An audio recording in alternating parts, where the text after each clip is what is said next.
Merci de rester à notre compagnie. C'est la seconde partie de New World Forum.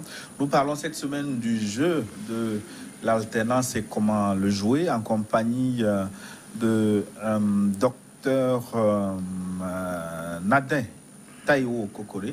Il est le président du mouvement Encore Ensemble Construisons notre République, candidat récalé à la présidentielle d'avril 2021 au Bénin. Docteur Kokore, merci de rester avec nous. Merci. Je suis content d'être là, ça se passe bien. Mais en fin de première partie, nous étions en train de parler de la société civile béninoise qui devient de plus en plus indolente. Oui, vous disiez muselée, absolument. Hein. Oui, absolument. Même jusqu'au niveau des lois, disiez-vous. Oui, muselée au niveau des lois. Et j'allais terminer par au niveau des hommes.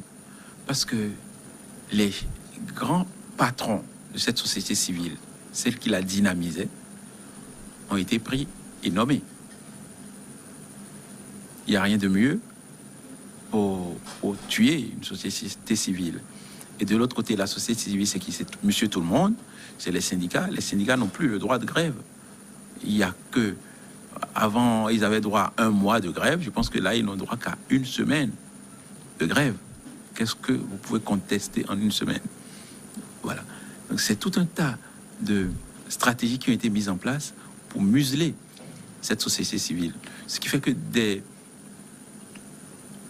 gens comme nous, qui avons des mouvements politiques, nous étions presque des hors-la-loi, puisque nous avons résisté à la loi qui interdisait de faire, de se rassembler, de parler, de sillonner le pays. Voilà. Donc, tout ça est à reconstruire. Et tout ça est bien douloureux, mais c'est à reconstruire. Il ne faut pas se lasser de continuer à se battre comme on peut le faire, peut-être sur les réseaux sociaux, en sachant que sur les réseaux sociaux, vous savez, si vous avez un forum, je dis WhatsApp par exemple, et qu'il y a un membre du forum qui dit quelque chose, mais vous en êtes responsable aussi. Donc du coup, vous voyez, bon, tous les forats sont infiltrés, mais c'est un jeu, c'est un passage. Ça va revenir. Les gens commencent à prendre conscience du rôle qu'ils jouaient dans la société.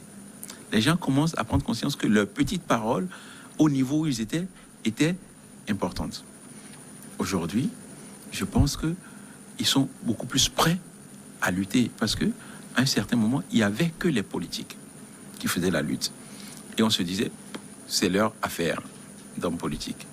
Aujourd'hui, que les gens ne peuvent plus se regrouper, qui ne peuvent plus parler, qui ne peuvent plus rien faire, ils recommencent à prendre conscience que nous sommes revenus dans les années 80 et qu'il faut se battre de nouveau pour en sortir. Mais les hommes politiques, est-ce qu'ils ne doivent pas être la locomotive pour tirer ces wagons de la société civile? Les hommes politiques qui ont tenté de se retrouver pour revitaliser l'opposition, mais juste pour les périodes électorales. Non, pas forcément juste pour les périodes électorales. Vous savez, le Bénin... Parce qu'on n'a plus entendu le Bénin aujourd'hui... de la situation de l'opposition après la présidentielle. Non, pas du tout. Au Bénin aujourd'hui, dès que le président Patrice Talon est arrivé, il a mis en place un certain nombre de contraintes économiques et budgétaires pour envoyer tel autre en prison ou pour l'envoyer en exil ou pour l'empêcher de travailler.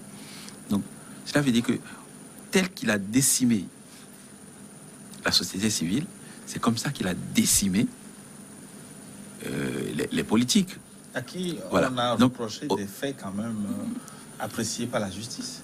Non, si vous voulez parler de Sébastien Djabon, il y a eu un procès où il a été condamné. Vous voulez parler de... Ah non. Oui, il a été condamné par... Il a été condamné par la criette après n'avoir pas été condamné. C'est-à-dire qu'un dossier qui a déjà été jugé, il y a la nouvelle cour qui a été créée pour les tribuns qui s'auto-saisit du dossier et qui le condamne. Et qui condamne et qui a condamné beaucoup de gens comme ça, 20 ans par-ci, 20 ans par-là. Donc la cour des 20 ans.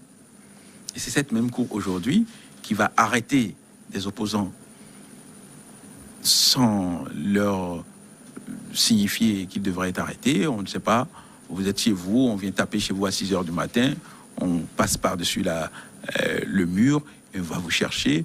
Vous êtes dans la rue, on va vous enlever, vous voyez. Bon, voilà. Non. Là, nous parlons de quelque chose de douloureux. Oui, justement, nous parlons de la loi. De Madougou, de Joël Aïvor, dans un contexte connu de tous. C'est la période préélectorale où certains partis politiques ont ouvertement sorti les muscles et ont menacé de s'en prendre. Menacer qui? À la paix publique. Ah non, aucun parti politique, ni le Front pour la restauration de la démocratie, dont je suis l'un des 5 présidents, ni le cadre national de contacts, personne, aucun parti n'a dit qu'il allait s'en prendre à la paix publique. Les partis ont dit, certains ont dit, nous voulons le parrainage. Donnez-le nous pour que nous puissions aller vous battre aux élections, puisque nous allons vous battre aux élections. Ce n'est pas menacer la paix que de dire à un président de la République qui fabrique les lois pour lui-même que nous allons le battre aux élections. Les autres disent, nous ne reconnaissons même pas votre truc-là. Vous avez été élu le 5 avril 2016, votre mandat finit le 5 avril 2021, vous avez rajouté 52 jours, ça ne nous intéresse pas les 52 jours que vous avez rajouté en manipulant la Constitution. Le 5 avril, vous rendez les clés de la République, nous les voulons. Et nous allons marcher dans la rue avec la population jusqu'à ce que vous nous rendiez les clés de la République. Mais les manifestations publiques sont d'ordre constitutionnel. Il n'y a rien derrière. Et lorsque vous savez que vous ne pouvez pas contenir ça, vous faites ce que vous avez fait. Oui, mais il n'y a pas eu que des manifestations pacifiques. On a vu des manifestants avec des armes légères ou des armes à feu, notamment au nord du pays. C'est vrai. J'ai vu quelques images de chasseurs, notamment au centre du pays, et qui manifestaient. Ils ont le droit de manifester. Ils n'avaient tiré sur personne. Ils avaient bloqué les voies. Mais ce dont vous n'êtes peut-être pas au courant, c'est sûr que sur ces chasseurs, c'est des balles anti-chars. Voilà. Je ne m'attendais pas à parler de ces choses très, très difficiles ici aujourd'hui. Et c'est une page très douloureuse de notre histoire, la page des libertés publiques, la page des libertés individuelles. C'est une page très difficile. Et si nous devions prendre au cas par cas ce qui s'est passé depuis 2016, en 2016, la population à main nue a été mitraillée à Cotonou. Il n'y avait pas de chasseurs. Ils ont été mitraillés à Cotonou. Je m'en souviens très bien, puisqu'un des mitraillages a eu lieu le jour de mon anniversaire. Mais vous parlez de mitraillage, mais dans ces manifestations, on en parlait, il me semble, entre 4 et 11 morts. Mais quand vous parlez de mitraillage... Mais vous savez, un seul mort. C'est vous qui parlez de 11 morts déjà. Je ne sais pas, vous détenez vos sources, mais le gouvernement n'en a reconnu que 2 ou 4. Oui, c'est pour ça que je dis voilà. On parlait de 11 morts. Voilà. Donc, cela veut dire qu'en définitive, pour une démocratie dont vous aviez parlé au début de cette émission, où tout se passait bien, où il n'y avait jamais eu de mort dans une manifestation, où vous levez le matin et vous voyez qu'on vous tire dessus. Il y a quelque chose qui ne va pas. Et c'est à partir de ce moment, en 2019, que on a compris que le Bénin avait changé. Parce qu'il fallait coûte que coûte tuer les opposants pour pouvoir imposer une assemblée monocolore. C'est ce qui s'est passé. Il y a des députés à l'Assemblée nationale du Bénin aujourd'hui qui n'ont pas été élus. Il n'y a même pas eu leur propre bulletin de vote dans l'urne. Je dis leur propre bulletin de vote. La responsabilité de ce absolument. Mais ils savent, puisqu'il n'y a pas eu de vote dans leur localité. Il n'y a pas eu un seul bulletin de vote. Eux-mêmes, ils n'ont pas pu voter. Pourtant, ils sont à l'Assemblée. Ils savent, ils le disent même. C'est une information que moi je ne voilà. sais pas. Donc, c'est de ça dont il s'agit. Il s'agit aujourd'hui au Bénin de voir là où chacun a failli. Là où chacun a failli. Et de voir ce qu'on peut faire pour reconstruire cette démocratie. Parce que si je n'ai pas d'éléments pour dire 90% des torts sur Patrice Talon et 10% pour les autres, je n'ai pas d'éléments objectifs pour le dire. Mais je dis tout simplement que chacun a une partie de responsabilité.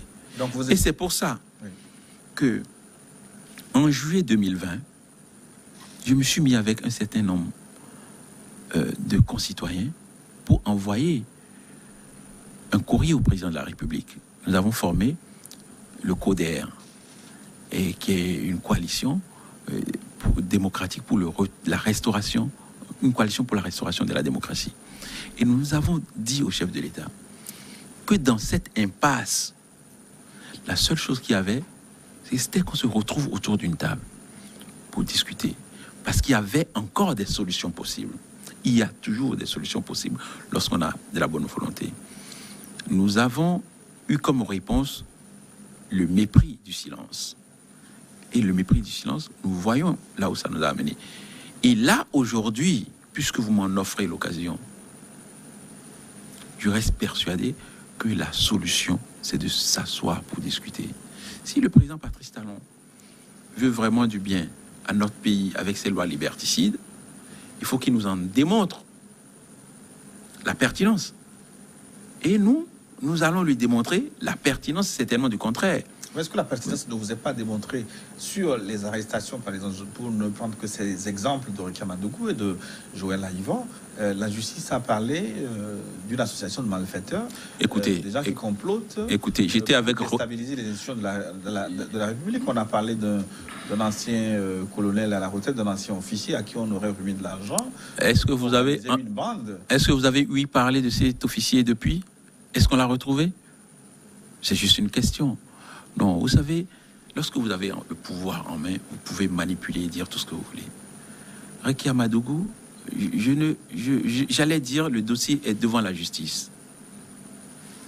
Mais ceci étant, moi, j'étais avec Rekia Madougou, nous avons fait comment on appelle ça, un meeting ensemble à Porto Novo. Et juste après le meeting, elle a été arrêtée. J'ai vu quand on était en train de l'arrêter. J'ai vu comment elle a été kidnappée sur le pont de Porto Novo. Ce que je suis en train de dire, c'est que même lorsque vous avez un opposant qui se déplace librement, vous savez où cette personne est et que vous voulez l'arrêter, il y a des dispositions légales pour le faire.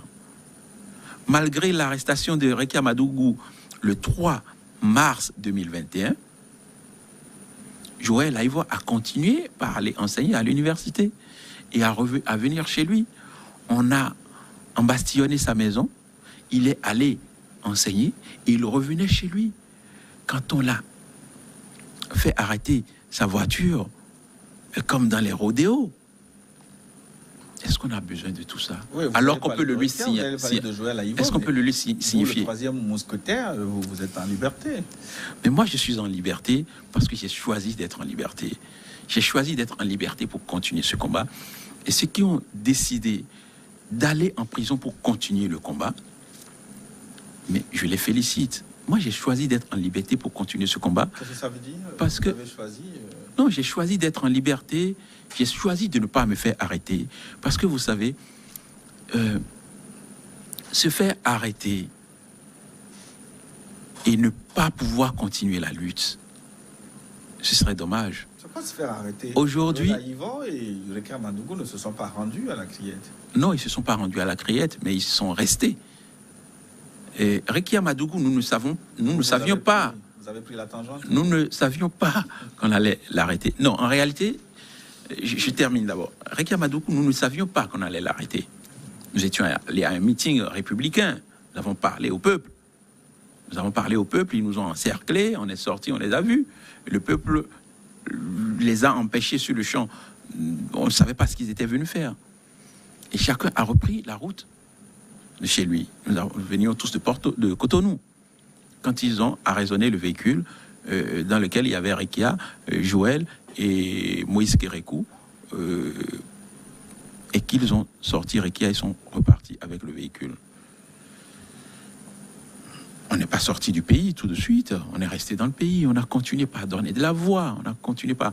Moi, je suis allé à la prison de Misrété pour réclamer à corps et à cri avec des amis la libération de Réki Amadougou.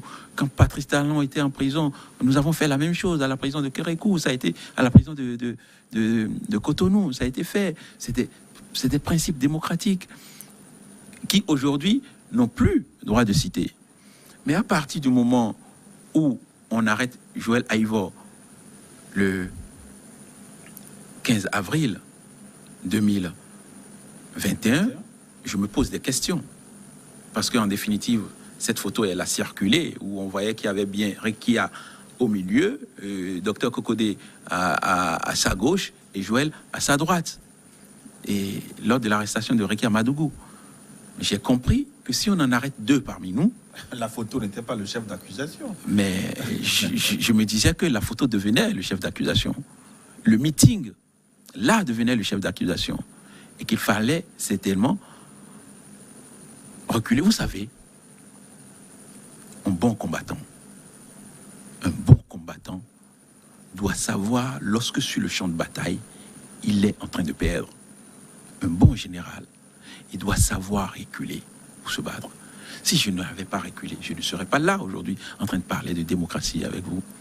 S'il y a une personne, il y a un seul Béninois, 2 oreilles de Béninois, 3 oreilles de Béninois, 4 oreilles de Béninois qui entendent, qui écoutent cette émission aujourd'hui, ce serait déjà cela de gagner.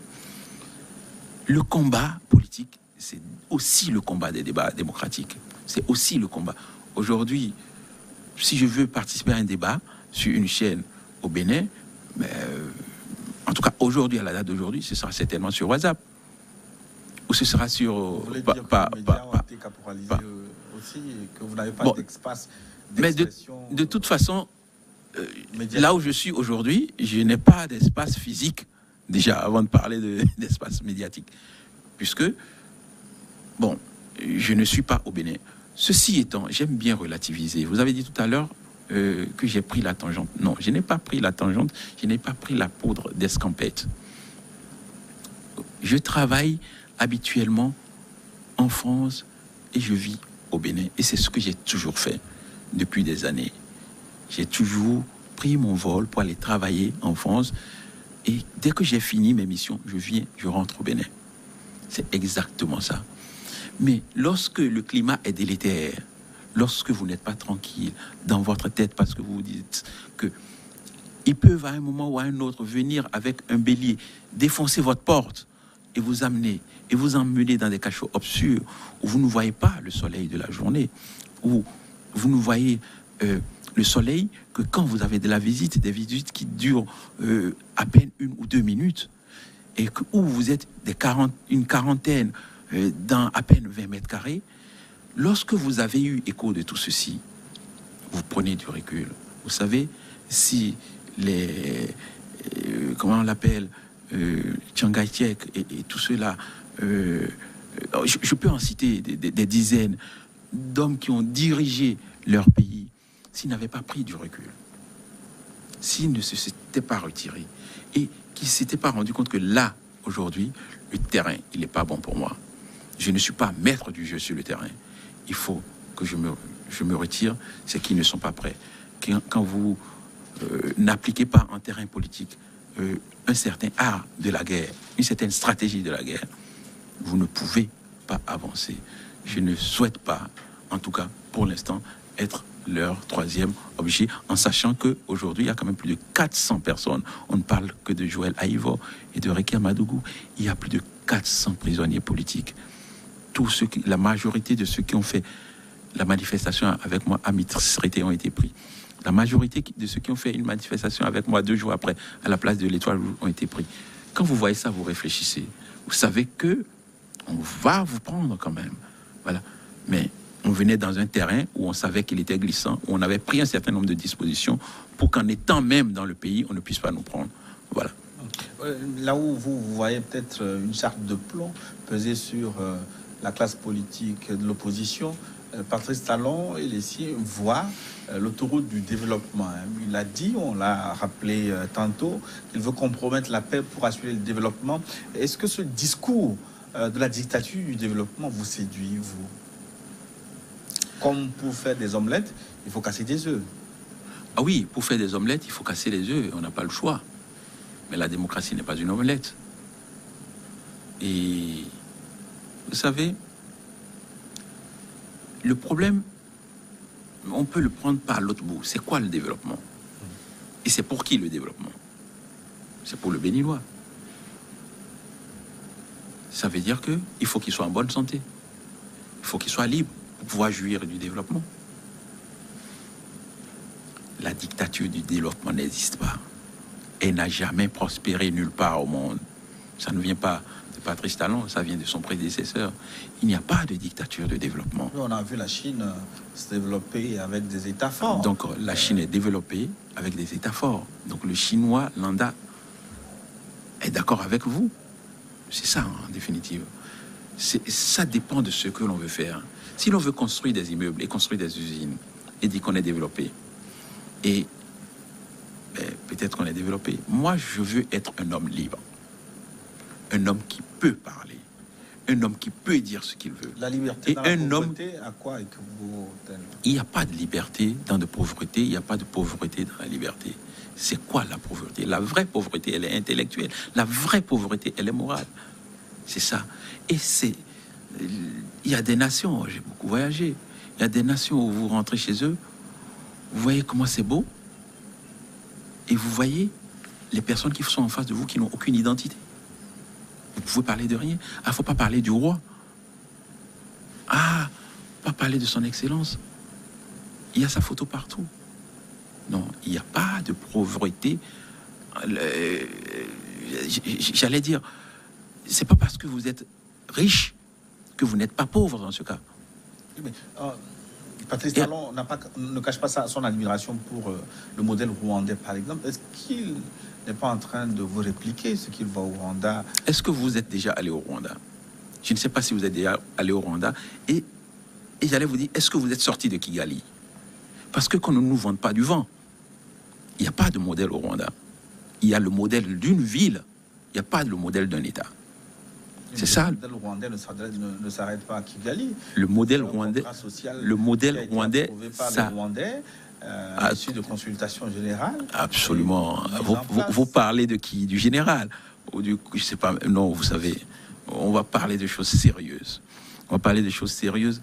Vous savez, nous sommes en politique et où, si je devais avoir comme mon partenaire Kagame pour une raison X ou Y, j'aurais comme partenaire Kagame, il n'y a pas de souci. Parce que son peuple accepte ou se soumet à ce qu'il fait. Voilà. Nous avons en Afrique un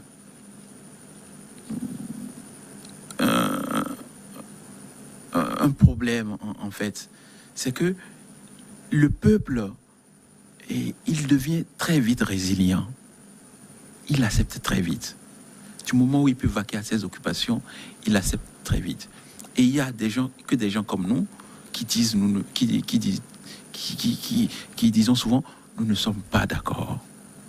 D'accord? Je ne suis pas d'accord que cela se passe comme ça, parce que c'est pas la démocratie, parce que. Oui.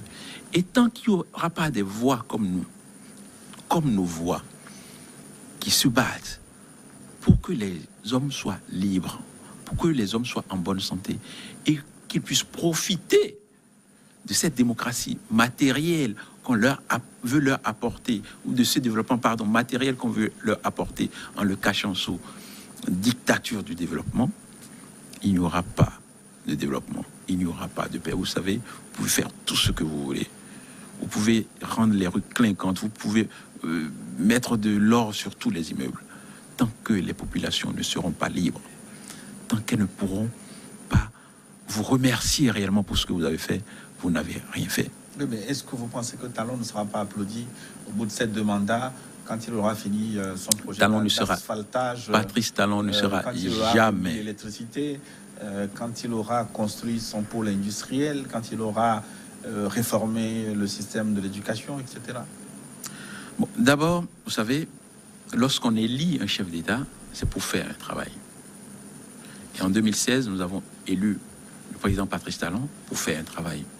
Et durant son quinquennat, et j'allais dire durant les 4 dernières années, puisqu'il a mis 12 mois avant de savoir ce qu'il allait faire. Il a mis 8 mois pour sortir son PAG. Et il a peut-être mis autant pour commencer. Mais il a formé son gouvernement. C'est pas une question de son investiture. Ce n'est pas une question, mais il n'avait pas le choix. Parce que il faut forcément qu'un chef d'État délègue ses pouvoirs à des ministres pour pouvoir commencer à travailler. Mais il n'avait pas de projet. Et au Bénin, aujourd'hui, nous savons qu'il n'y a toujours pas de projet. Pour les ministères, puisque c'est le BAI, donc cette agence qui est à la présidence, entre guillemets, qui dirige le Bénin. Mais c'est pas ce que je voulais dire. Je voulais tout simplement dire qu'il a été élu sur un certain nombre de promesses. Vous en avez parlé tout à l'heure. Il est obligé de travailler un peu quand même, ou de faire semblant. Patrice Talon, en 5 ans, a certainement fait moins de routes que Yaïbouni en 5 ans. Je ne dis pas en 10 ans, en 5 ans. On connaît les chiffres. Mais il a eu l'intelligence de faire ça dans des villes, pas sur des grandes artères. Et ça se voit tout de suite. Son projet asphaltage. Il n'y a pas de souci. Moi, je ne dis pas que ce n'est pas bon. Mais quand c'est... Il a fait. Mais je l'applaudis pour le peu qu'il a fait. Je l'applaudis pour le peu qu'il a fait. Il a enseigné la gouvernance aussi. Quelle gouvernance qu'il a... apportant plus d'argent dans les caisses de l'État. C'est pour ça les institutions internationales estiment que en 4 ans, le Bénin est passé d'un pays PPTE très pauvre à un pays à revenu intermédiaire. Ça, je pense que c'est très simple, vous savez. Et lorsque vous voyez un pays comme le Bénin, où l'informel est roi, et où l'informel n'était pas pris en compte, et que l'informel génère des milliards. Le marché d'Antopa, c'est 7 à 20 milliards de francs CFA par jour. C'est pas pris en compte. Ils prennent tout ça en compte, vous disent, mais écoutez, nos amis Banque mondiale, machin, chose là, nous on a nos bananas qui sont au bord de la route là, mais ils travaillent. Le petit cordonnier là, ils travaillent. Parce qu'ils ont eu le mérite d'avoir répertorié et d'avoir arbitré à ce niveau-là, et que maintenant, du jour au lendemain, notre, comment on l'appelle, j'ai oublié, bon bref, nous devenons un pays intéressant. Mais vous savez, l'assiette de ma grand-mère au village, l'assiette de ma tante, mais ça se ressent là-dedans que rien ne va dans le pays. Vous allez au village aujourd'hui, les personnes à qui vous donniez 5 000 francs avant et qui vous applaudissaient, quand vous leur donnez 500, ils sont tout à fait contents. Tellement c'est dur. Ils vont me dire que c'était de l'argent gaspillé. J'ai jamais travaillé pour l'État, donc je n'ai pas volé l'argent, je n'ai jamais volé l'argent de l'État. C'est peut-être pour ça aussi que nous ne sommes pas aimés sur le terrain, parce que ils n'ont rien à nous reprocher. Je dis tout simplement que Patrice Talon, quand il quittera le pouvoir, ce sera un ouf de soulagement. Ce sera un ouf de soulagement pour tout le monde. Parce que le développement, ça se construit. Et je le dis, je le répète, le président Patrice Talon n'a absolument rien compris au développement. Un développement au centre duquel il n'y a pas l'humain n'est pas le développement. C'est-à-dire que c'est comme on dit souvent, jeter des perles au pourceau, en définitive. Lorsque vous prenez un pays que vous voulez développer secteur par secteur, vous avez parlé de l'enseignement. L'enseignement, l'éducation nationale et la santé ont été les parents pauvres des 5 premières années du président Patrice Talon. Il n'y a pas de souci. Il a pris la décision de s'attaquer à 2, au cadre de vie et à, comment on en a parlé, au cadre de vie et puis aux finances. Il a dit, je me mets dans sa tête, il s'est certainement dit, pendant 5 ans, je ne m'occupe que de ces 2-là. Il s'est occupé de l'énergie aussi. Oh, vous savez, l'énergie, on pourra en parler, en reparler, vous savez. On pourra en parler. Là où j'habite, j'ai toujours au moins une coupure de 2 heures de temps, 2 à 3 heures de temps par jour. Et les week-ends, c'est infernal. Ils n'ont pas la solution pour l'énergie. Ils n'ont pas la bonne solution pour l'énergie. Ils ont gaspillé des sous. mais ils n'ont pas la bonne solution pour l'énergie. Et c'est beaucoup plus facile à faire que ce qu'ils ont fait là pour l'énergie. On n'est pas ici pour parler comment on appelle, de projet politique, mais ce n'est pas ça. On peut arriver à résoudre le problème de l'énergie autrement. Donc, mais je ne dis pas qu'ils n'ont pas touché à d'autres secteurs. Je dis qu'ils ont pris 2 secteurs principaux qu'ils ont décidé d'attaquer. Et c'est ce qu'ils ont fait. Je pense actuellement, quand je l'entends, qu'ils vont s'occuper de l'éducation. Ils vont créer des centres des professionnels. 70% de l'école au Bénin va devenir professionnelle. C'est une aberration absolue. C'est complètement irréfléchi. Nous leur avons dit que ce n'est pas possible. Ils n'ont pas voulu écouter. La santé, c'est la même chose. Ils ont souhaité 70% de l'éducation consacrée à la littérature. Ah non, j'ai jamais dit ça. J'ai jamais dit ça. On ne peut pas partir de 0 à 100, voilà, sans rien préparer.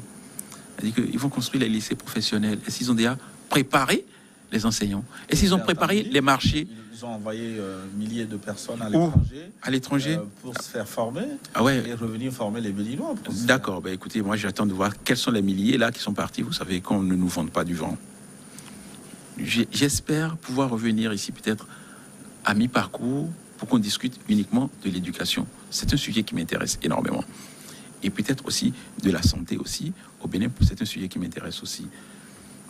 Tant que vous avez le pouvoir et que vous détestez ou vous enlevez de votre projet les parties sociales qui sont budgétivores, l'école, la santé, la justice, que vous ne vous en occupez pas, vous ne pouvez pas créer de développement. Mais pourquoi les Béninois semblent, on va dire, s'accommoder de Patrice Talon? Finalement, est-ce que les peuples africains, les citoyens béninois sont-ils préparés pour animer la scène démocratique selon vous? Ça, c'est une grande question. Pour ne pas demander s'ils sont mûrs pour la démocratie. Oui, donc là, vous revenez à Chirac dans le temps, et puis un peu peut-être à Sarkozy, qui nous a jeté à la figure il y a 14 ans, qu'on n'était pas globalement rentré dans l'histoire. Et nous adorons aller à l'église, vous savez. Nous adorons chanter, nous adorons danser. C'est une réalité. Mais je dis, même pour ceux qui vont à l'église, ils ne lisent pas assez la Bible. Ils ne la lisent pas assez. Vous voyez la tour de Babel. La tour de Babel, c'est le prototype du développement abouti.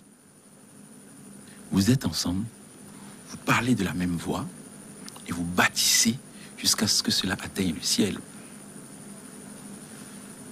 Je pense que la tour de Babel est juste une métaphore, mais dont on ne s'inspire pas assez. Tant qu'on ne va pas se mettre ensemble, on ne peut pas avancer. Parce que, en définitive, le Bénin ne peut pas faire survivre sa démocratie sans le Togo, sans le Niger, sans... Non. C'est un travail qui doit être fait ensemble. Vous savez, si on me dit demain qu'à l'Assemblée nationale du Togo, le Mina, ou vous préférez peut-être dire éveil ici, devient une langue de l'Assemblée, je vais applaudir parce que j'ai l'impression que c'est une langue qui est parlée par tout le monde. Parce que lorsqu'on parle de la même voix et en se référant à des choses qu'on sait, on peut aller de l'avant. Une des raisons qui font qui fait que aujourd'hui on voit que les peuples africains n'arrivent pas à se développer, n'arrivent pas à à s'accaparer la démocratie, c'est parce que nous n'arrivons pas à lui expliquer la démocratie dans sa langue. Ça ne les intéresse pas. C'est la chose des politiques. C'est la chose des politiques. Et c'est très facile de dire qu'il faut envoyer à l'Assemblée nationale toutes les couches de population. Non, moi je ne veux pas que la dame qui vend du kanami au quartier, parce qu'elle vend beaucoup de kanami et qu'elle est très très riche, qu'elle est beaucoup plus riche que moi, aille à l'Assemblée. Elle ne saura pas quoi dire. Mais j'aimerais quand même que son fils qui allait à l'école et qui parle très bien le mina ou le fond ou le machin chose ou le nago, j'en sais rien, et s'il va à l'Assemblée, qu'il puisse s'exprimer de telle façon à ce que sa maman puisse comprendre. Le problème de la démocratie au Bénin et en Afrique de façon générale, c'est d'abord le principe du concept lui-même, le concept de la démocratie. Nous sommes dans des sociétés qui sont des sociétés complètement régentées par l'homme en général, qui sont des sociétés féodales en général, où quand le chef il arrive et qu'il prend les rênes de l'État, il se comporte en parfait féodal, tout le monde se range et tout le monde se tait. À l'approche des élections, quelles qu'elles soient, lorsqu'il sort et qu'il distribue un peu d'argent, vous voyez, il fait la tournée de reddition, dans les voitures clinquantes, tout est aligné, il arrive, les gens viennent chercher des sous. Ah ouais, le chef est arrivé. Celui que nous avons élu est arrivé. Mais la démocratie, c'est à la base, les gars. La démocratie, c'est à la base. Le caniveau qui est chez vous, là, arrêtez de jeter des ordures là-dedans. Est-ce que vous avez compris pourquoi? C'est ça, la démocratie.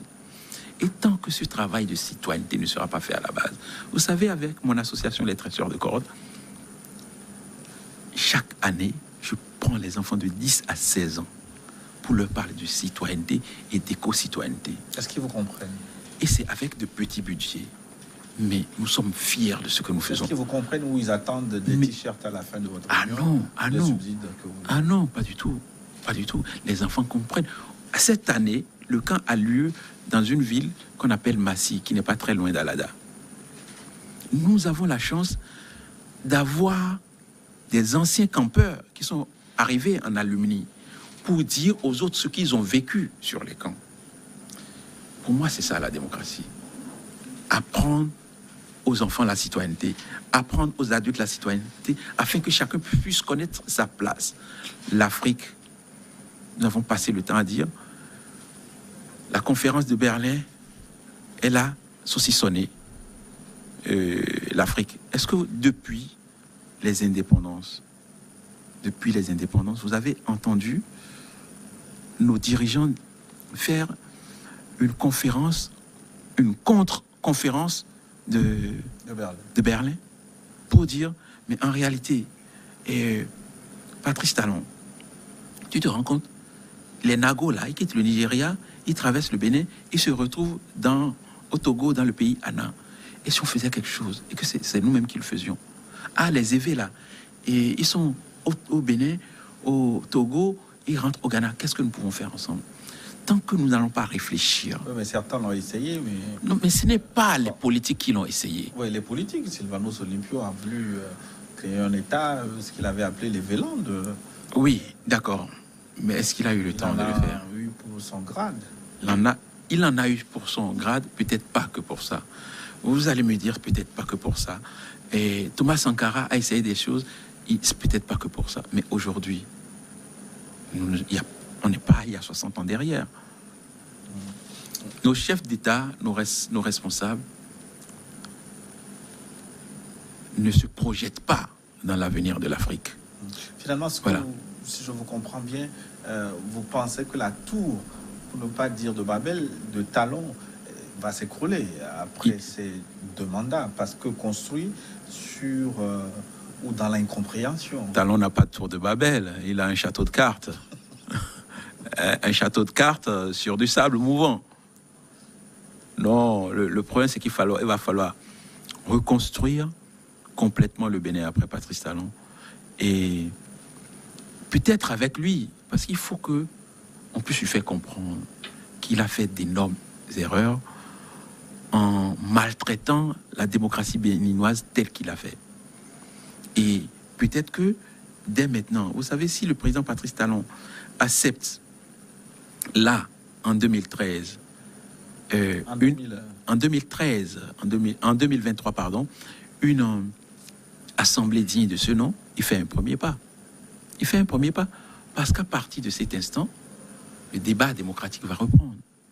La paix va revenir au pays. Si le président Patrice Talon laisse sortir les 400-500 prisonniers qu'il embastille pour Néni aujourd'hui, le pays va être mis en confiance. 2023, ça dépend aussi du travail de l'opposition.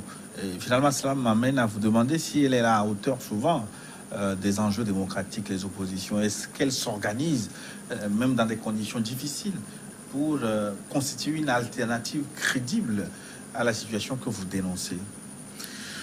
Vous savez, je pense qu'au Bénin, les oppositions ont souvent fait leur travail. Mais à côté, il faut reconnaître que c'est des oppositions qui ont souvent aussi été marchandées, d'où l'absence de clarté dans leur position parfois. Et ce qui fait que le peuple ne croit pas souvent en ce qu'ils disent. Ça, c'est la première chose. La deuxième chose, c'est que aujourd'hui, il n'y a pas d'opposition au Bénin. Il n'y a pas d'opposition au Bénin. Il reste que le parti des démocrates. Non, un chef de file qui a été nommé par le président Patrice Talon. Je ne parle pas de cela. Je ne parle pas de cela. D'accord? On ne peut pas nommer un chef de file. Le président de la République ne peut pas nommer. Il a été nommé. Non, il a été nommé. Qui prévoit les mécanismes de sa nomination. Non, il a été nommé quasiment ex nihilo à partir du moment où on fait de son parti politique Force Cori pour un Bénin émergent, le troisième parti du président de la République, dénommé parti d'opposition du président. Je le dis et je l'assume. Donc, à partir de cet instant, je n'attends rien de lui. Je n'attends absolument rien de lui. Ceci étant, s'il montre des dispositions à faire de l'opposition, on pourra certainement travailler ensemble. Il y a encore aujourd'hui des partis politiques, 2 ou 3. Il y a la grande solidarité républicaine qui est un petit parti, qui est un parti d'opposition et qui est, pour moi, un bon parti d'opposition. La grande solidarité républicaine d'Antoine Guédou. Absolument. Il y a la grande solidarité où vous avez un monsieur qui est debout. Il est debout, il tient. Et il tient, il assume ses propos. Il assume ce qu'il veut pour le Bénin. Et il vous dit, moi j'ai 63 ans, j'ai pas envie d'être chef d'État.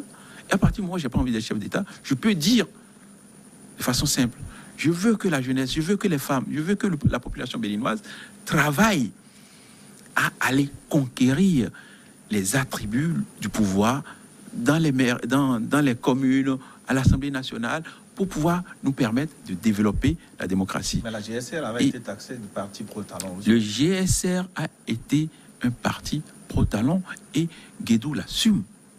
C'est ça la politique. C'est-à-dire que je ne comprends pas les Africains. Non, c'est la politique. Vous travaillez avec quelqu'un, vous voyez que sa ligne directrice n'est plus la vôtre, mais vous dites non, écoutez, vous ne me plaisez pas, j'ai pas envie d'utiliser des gros mots. Vous dites non. Mais ce n'est pas ce qu'on s'est dit, Patrice Talon. On s'est dit démocratie, on n'a pas dit dictature. Comme tu vas faire dictature, moi je ne suis plus avec toi, je suis dans la démocratie. De l'autre côté aussi, il y a le parti il y a les démocrates, un parti pro et Yaïboni. Et je pense que le gros problème du parti les démocrates, c'est le boulet, Yaïboni. Et si les démocrates comprennent que le boulet c'est Yaïboni, peut-être qu'ils vont pouvoir faire le travail et peut-être que Patrice Talon va leur donner l'onction pour leur permettre de jouer leur rôle de parti d'opposition. Et comment vous entrevoyez 2025 pour le Bénin? 2025 ou 2026? Oui, 25-26. Tout dépendra de 2023. Tout dépendra de 2023 parce que les élections de 2026 sont des élections... On va refaire les élections communales, on va refaire les législatives et on va faire les présidentielles en même temps. Cela veut dire que il faut avoir les parrainages pour ceux qui iront aux élections présidentielles. Et même s'ils vont pas même si on n'a pas les parrainages pour les partis d'opposition qui auraient échoué en 2023, il y a 2026. La loi dit qu'il faut participer, elle ne dit pas qu'il faut gagner. Ça veut dire qu'il ne faut pas que les partis d'opposition se fatiguent. Préparez-vous à participer. Le vrai souci aujourd'hui, c'est que le ministre de l'Intérieur qui s'asseyait sur les dossiers des partis politiques, c'est lui maintenant qui est le directeur du nouvel organe pour les élections. Et je veux parler de l'ancien ministre Saka Lafia. Donc Saka Lafia, aujourd'hui, s'occupe de l'équivalent de la Sénat. ça veut dire qu'en définitive, on ne sait pas si les dossiers des partis politiques qui vont présenter des candidats aux élections passeront. On le soupçonne, et on soupçonne le président de la République qui l'a mis là, de vouloir encore une fois faire de l'exclusion. Ils ont exclu pendant 5 ans. Nous pensons qu'ils vont exclure encore en 2023.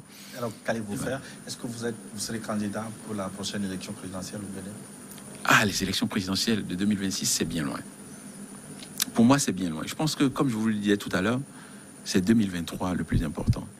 Et comme je vous l'ai dit à l'entame de ces propos, en 2021, nous sommes allés éprouver le système. Et l'opposition était vraiment éparse. Elle était un peu divisée. Il faut avoir le courage de le dire. Il faut faire les diagnostics. Quand vous ne faites pas les diagnostics, vous ne pouvez pas avancer. Ce qui est le plus important pour nous aujourd'hui, c'est de construire cette opposition. Et à partir du moment où on aura construit cette opposition, nous verrons les têtes de pont que nous mettrons devant. Mais c'est une question excessivement prématurée.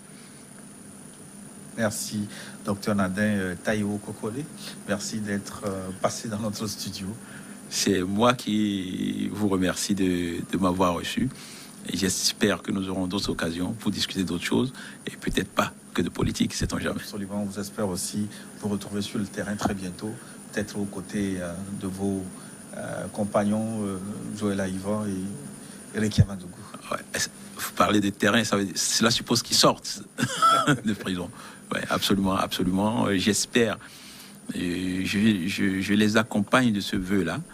Et j'aimerais vraiment que Joël Aïvor, Rekia Madougou, Émile Koudior, et le professeur Alessandro Moutondi, et Joseph Tameyon, Nadia, tous nos camarades qui ont été embastillés, je ne les connais pas tous.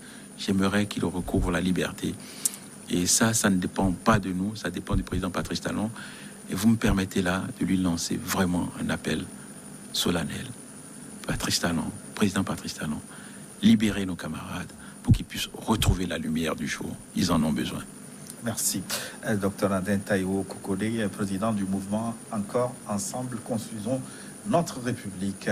Nous arrivons donc à la fin de notre forum. Merci de votre aimable attention. Dans un instant, une nouvelle édition sur votre chaîne préférée, Niveau d'Info 1. À très bientôt.